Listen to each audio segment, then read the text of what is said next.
On va reparler ensemble d'intelligence artificielle aujourd'hui qui pourrait être synonyme de nouvelle ère pour les téléphones portables. Certains projets envisagent même de faire disparaître les écrans. Alors vous avez assisté récemment à la démonstration d'un smartphone qui prend l'allure d'un microprojecteur que l'on accroche sur soi. Oui, littéralement, vous allez voir, c'est assez spectaculaire. Et j'ai envie de dire qu'on vit un peu une période un petit peu spectaculaire en ce moment, un peu paradoxale pour les téléphones parce que d'un côté, vous avez des téléphones qui veulent de plus en plus tirer parti de l'intelligence artificielle. C'est notamment le cas de la toute dernière gamme des Samsung Galaxy S24 qui, à travers différents gestes, vont permettre par exemple de faire des recherches tout simplement en entourant un objet un peu énigmatique avec le doigt ou encore reconstituer des parties d'une photo manquante, tout ça grâce à l'intelligence artificielle. Et puis effectivement, la vraie sensation de ce début d'année, c'est le lancement par une entreprise américaine qui s'appelle Humane d'un AI pin qu'on va littéralement accrocher.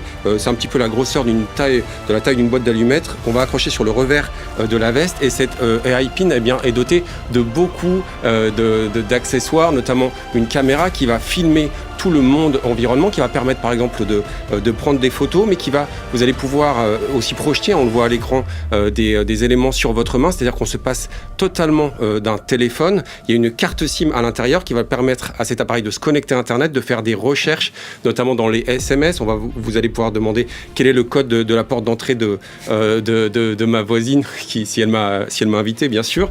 Et ça va vraiment remplacer le téléphone. Je vous propose même, dans certains cas de la vie quotidienne, c'est assez spectaculaire. Je vous propose d'écouter une petite démonstration d'un de ses créateurs, le créateur de Humane.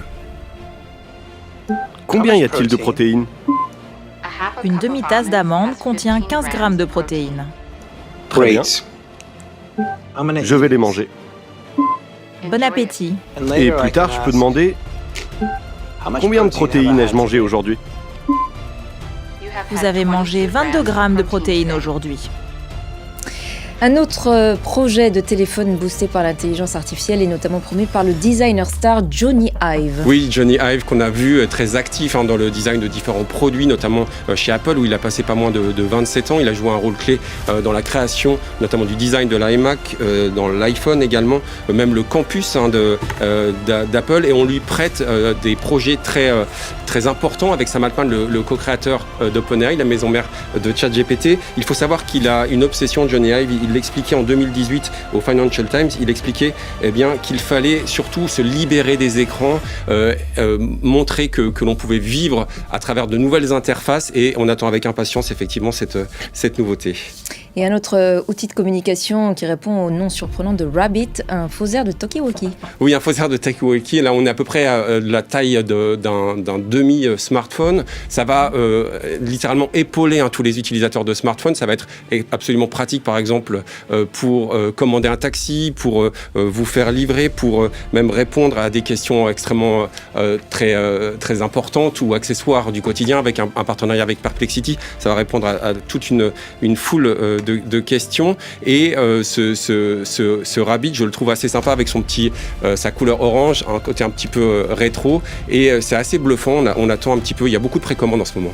Les constructeurs de smartphones, du coup, ne se laissent pas faire. La preuve avec le Vision Pro qu'Apple vient de lancer aux États-Unis. Oui, c'est un casque à la fois de réalité augmentée et de réalité virtuelle. Il y a plusieurs utilisations. Il y a eu un partenariat avec Disney qui a été lancé, beaucoup d'utilisations dans les jeux vidéo. Mais ce qui est absolument impressionnant, c'est que ce casque, il va non seulement comprendre le mouvement de vos doigts, c'est-à-dire que vous allez pouvoir naviguer en sélectionnant littéralement ce que vous voulez choisir à l'écran, mais également une fonctionnalité qui s'appelle A-Sight qui va suivre le mouvement de vos yeux.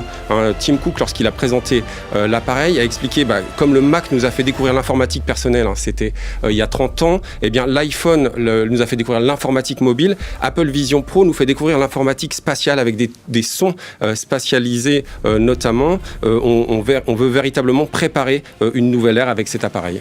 Et d'autres projets toujours plus intuitifs sont également en développement. Oui, alors il y a un projet que l'on peut suivre en s'intéressant à la Purdue University aux États-Unis. Là, on va s'intéresser, vous savez, aux puces qui doivent comprendre notre pensée, les intentions de notre cerveau. Alors, ce que je trouve très intéressant par rapport au projet Neuralink dont on parle souvent d'Elon Musk, c'est une puce non invasive. Là, on la voit à l'écran. C'est-à-dire qu'il n'y a pas besoin littéralement de rentrer dans votre cerveau. C'est quand même beaucoup moins intrusif, ce projet d'Internet corporel. Mais il y a d'autres projets où on s'appuie beaucoup sur les projecteurs pour se passer au maximum des écrans de nos téléphones. On l'a vu cette fois-ci encore à Las Vegas au Consumer Electronics Show avec un projet de Samsung qui s'appelle Bali. Bali, c'est un petit robot, on en avait déjà parlé, Ashren, qui va littéralement pouvoir parler à votre chien, lui diffuser des films, et ça va pouvoir jouer un rôle très important, notamment pour des visioconférences, pour des entraînements sportifs notamment. L'idée, là encore, c'est de retrouver notre liberté. Et puis peut-être un dernier projet.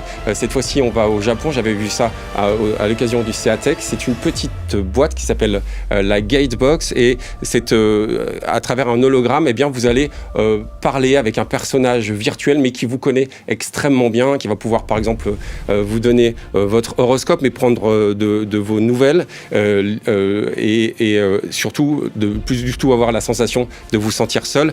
C'est un petit peu inquiétant, mais c'est assez intéressant, notamment sur ces fameuses nouvelles interfaces qui doivent permettre d'avoir moins d'interactions avec les téléphones dont on est peut-être parfois un peu accro, avec notamment pas moins des notifications toutes les 6 secondes parfois. Et on aura l'occasion d'en reparler avec vous. Merci Guillaume pour cette chronique tech.